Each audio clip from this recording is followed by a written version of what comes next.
OPM terpecah belah, aksi Kostrad bikin Algojo membelot ke NKRI. Seorang anggota organisasi Papua Merdeka di Maibrat, Papua Barat Daya, resmi kembali ke pangkuan Negara Kesatuan Republik Indonesia pada Senin, tanggal 14 April tahun 2025.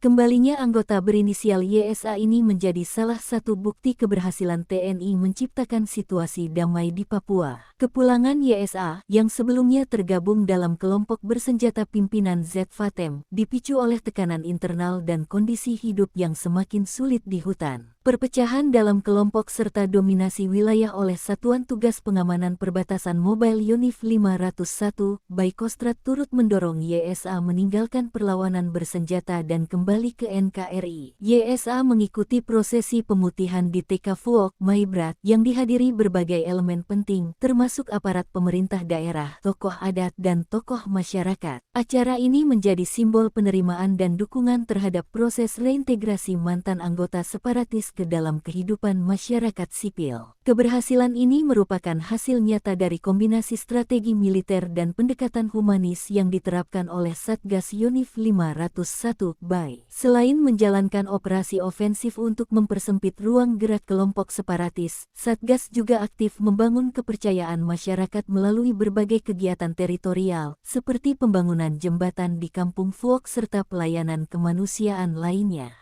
Komandan Satgas Yunif 501, BAI, Letkol-In Yahya Wisnu AS Sos M. Han, menegaskan bahwa pendekatan persuasif menjadi kunci keberhasilan ini. Yahya berharap keberhasilan ini dapat menjadi momentum penting yang menginspirasi anggota kelompok separatis lainnya untuk mengikuti jejak YSA, meninggalkan konflik dan turut serta membangun Papua dalam kedamaian dan